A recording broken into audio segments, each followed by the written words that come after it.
This product is Aunt Betty approved. It takes care of urine odor from this poor dog.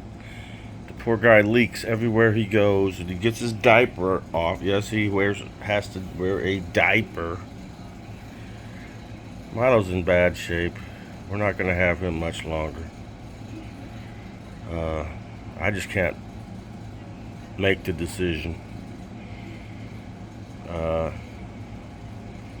He gets excited around feeding time, but other than that, he lays around the house mostly and then leaks urine on everything. So carpet cleaning is a frequent thing around here.